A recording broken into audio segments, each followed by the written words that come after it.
বাস হ্যাঁ, আমরা নর্মালি এটা খুবই রেগুলার প্র্যাকটিস হিসেবে দেখি। এর আগে অস্ট্রেলিয়া, তারপর ইংল্যান্ড, নিউজিল্যান্ড তাদের প্রতিনিধি দল পাঠায়। এবার সাউথ আফ্রিকা পাঠিয়েছে। খুবই রুটিন একটা রেগুলার একটা প্রোগ্রাম ছিল। যেই দুইটা ভেন্যুতে খেলা হবে সেই ভেন্যুটা পরিদর্শন, যেই হোটেলে থাকবে সেই হোটেলের পরিদর্শন, এবং ওভারঅল সিকিউরিটি সিচুয়েশনটা কি আছে, আমরা কিভাবে সিকিউরিটিটা প্রদান করে থাকি, এই ব্যাপারেই তারা একটা ওভারঅল সিচুয়েশন দেখে গিয়েছেন। এবং আমরা নর্মালি আমরা বাংলাদেশ ক্রিকেট বোর্ড বিভিন্ন আন্তর্জাতিক সিরিজে যেই প্রোটোকলটা মেনটেন করে থাকি সেই প্রোটোকলটাই আমরা তাদের দেখিয়েছি। মূলত যেই জিনিসটা আসলে এবার একটু ডিফারেন্ট হয়েছে সেটা হচ্ছে, যেহেতু আমরা জানি যে কিছুদিন আগে আমাদের দেশে একটা পট পরিবর্তন হয়েছে, এবং সেই পরিবর্তনের কারণে আনফর্চুনেটলি আমরা ওমেন্স ওয়ার্ল্ড কাপটা হোস্ট করতে পারিনি। এই কারণে তাদের একটু কনসার্ন ছিল যে দেশের সার্বিক পরিস্থিতিটা কী এবং আমরা কিভাবে সার্বিক নিরাপত্তার ব্যবস্থাটা সাজিয়েছি, এটা তারা দেখতে এসেছিল। সাউথ আফ্রিকা থেকে এর আগে কোনো সময় কোনো প্রতিনিধি দল আসেনি, কিন্তু যেহেতু রিসেন্টলি আমরা ওয়ার্ল্ড কাপটা অর্গানাইজ করতে পারিনি, এই জন্য তারা আবার নতুনভাবে ওভারঅল আমাদের কি অ্যারেঞ্জমেন্টটা দেখতে এসেছে। আমি ব্যক্তিগতভাবে এবং অন বিহাফ অফ বিসিবি দায়িত্ব নিয়ে এতটুকু বলতে পারি, বাংলাদেশ ক্রিকেট বোর্ড যখনই কোনো আন্তর্জাতিক টুর্নামেন্ট অর্গানাইজ করে, এই ইভেন্টটা শুধুমাত্র বাংলাদেশ ক্রিকেট বোর্ডের থাকে না, এটা বাংলাদেশ গণপ্রজাতন্ত্রী বাংলাদেশ সরকার রেসপন্সিবিলিটি নেয়, বাংলাদেশের সমস্ত মানুষ রেসপন্সিবিলিটি নেয়। তো আমরা খুব দৃঢ়ভাবে বিশ্বাস করি, ওভারঅল গত 2 দিনের যে আমাদের প্রোগ্রাম ছিল, এই প্রোগ্রামের পর কারোরই অ্যাটলিস্ট বাংলাদেশের সার্বিক পরিস্থিতি এবং বাংলাদেশের ক্রিকেট বোর্ড এবং বাংলাদেশ গভর্নমেন্ট এজেন্সির যে নিরাপত্তা ব্যবস্থা রয়েছে, এটা নিয়ে কারোরই কোনো সংশয় থাকা উচিত না, বা আমি মনে করি থাকবে না ইনশাল্লাহ।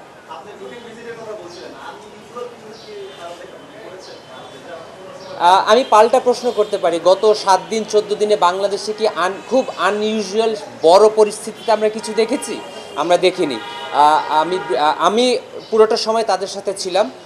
এয়ারপোর্ট থেকে হোটেল, হোটেল থেকে এয়ারপোর্ট, মাঠ থেকে হোটেল, আমি কোথাও কোনো আনইউজুয়াল কিছু দেখিনি। সো আমার মনে হয় না তারা কোনো আনইউজুয়াল কিছু পিক করেছেন, বা আনইউজুয়াল কিছু তো হয়নি, কেন পিক করবেন?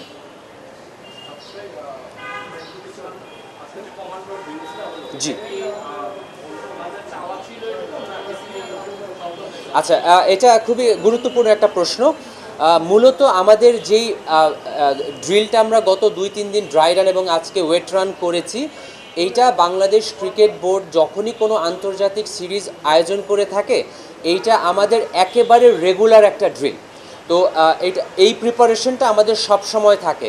বিগত সময় হয়তো আমরা লাস্ট হয়তো 2011 ওয়ার্ল্ড কাপ এবং 14 ওয়ার্ল্ড কাপের সময় বড় পরিসরে করেছিলাম, কিন্তু আমরা সবাই জানি যে বাংলাদেশ পুলিশে বা বাংলাদেশ আর্মিতে কিছু বড় বড় পর্যায়ে রদবদল হয়েছে, এক জায়গার ডিপ্লয়মেন্ট আরেক জায়গায় গিয়েছে। তো যেহেতু কিছু পরিবর্তন রয়েছে, সেটা আমরা আরেকবার ড্রাই রান করে দেখলাম, যাতে যারা স্টেক হোল্ডার আছে সিকিউরিটিতে, তারা সব সময় তাদের যে দায়িত্বগুলো আছে সেই সংক্রান্ত দায়িত্বগুলো আবার একটা অনুশীলন করে দেখা, যারা নতুন ইনভলভ হয়েছে তারা আবার নতুন করে প্রোগ্রামটা করে থাকেন। এটা আমি আরেকবার আপনার রিপিট করতে চাই, এটা বাংলাদেশ ক্রিকেট বোর্ড যখনই কোনো খেলা আয়োজন করে, এই প্রোগ্রামটা আমাদের একদম রেগুলার প্রোগ্রাম থাকে। হয়তো বিগত 5-7 বছরে যেহেতু প্রয়োজন হয় নাই, এটা আমরা অনুশীলন করি নাই, এটা আমরা অনুশীলন করেছি, এবং ওরা যেহেতু সার্বিকভাবে আমাদের নিরাপত্তা ব্যবস্থা, নিরাপত্তা অ্যারেঞ্জমেন্টটা দেখতে চেয়েছিল, এটার পার্ট হিসেবে আমরা শো করেছি।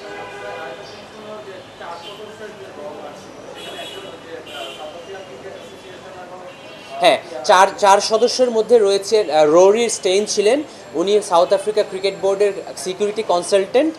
সিভুয়েলা এসেছিলেন, উনি cricket operations manager. Brian condo এসেছিলেন, উনি মূলত টিমকে সিকিউরিটি পার্সোনাল হিসেবে টিম বা সাউথ আফ্রিকার টিম যখন আসবেন তারা করবেন। এবং ফারহান বেহারদিন এসেছিলেন। ফারহান বেহারদিন কিছুদিন আগ পর্যন্ত সাউথ আফ্রিকান আন্তর্জাতিক ক্রিকেটার ছিলেন, উনি এখন সাউথ আফ্রিকা প্লেয়ার অ্যাসোসিয়েশনের অপারেশন ম্যানেজার হিসেবে এসেছেন। উনি প্লেয়ারদের প্রতিনিধি হিসেবে এসেছিলেন। এই 4 জন এসেছিলেন। ওভারঅল অবজারভেশন, আমি যতটুকু তাদের কাছ থেকে তাদের সাথে কথাবার্তার মধ্যে পিক করতে পেরেছি, তারা খুবই সন্তুষ্টি প্রকাশ করেছেন। তারা বারবার Bangladesh cricket board, Bangladesh police, Bangladesh army, navy, air force, RAB,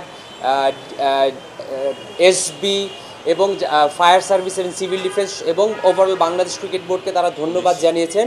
ও এত অল্প সময়ের মধ্যে এতগুলো আয়োজন আমরা করতে পেরেছি এবং আমার তাদের সাথে কথাবার্তা বলে বা তাদের আচার আচরণ যেটুকু মনে হয়েছে তারা বেশ সন্তুষ্ট। তারা এখন দেশে ফেরত যাবেন এবং তারা ফাইনাল রিপোর্টটা দিবেন। এর মধ্যে আমরা ইন্টারনাল কাজগুলো সেরে ফেলবো ইনশাল্লাহ।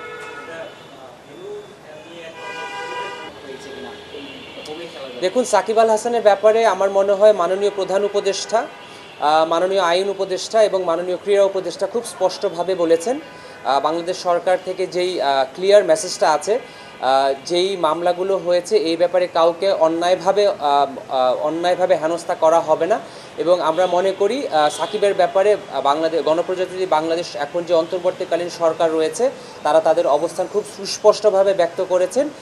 ইনজুরি সমস্যা না থাকলে এবং সিলেকশন জড়িত কোনো ইস্যু যদি না থাকে, এখন পর্যন্ত সাকিব আল হাসানের বাংলাদেশে যে হোম সিরিজ আছে এটা না খেলার কোনো কারণ আমি ব্যক্তিগতভাবে দেখছি না।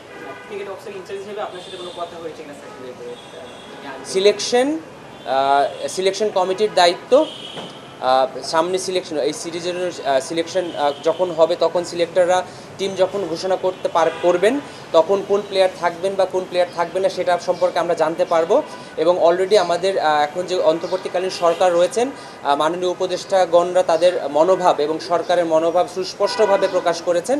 আমি ব্যক্তিগতভাবে কোনো সংশয় দেখছি না। ওকে, থ্যাংক ইউ।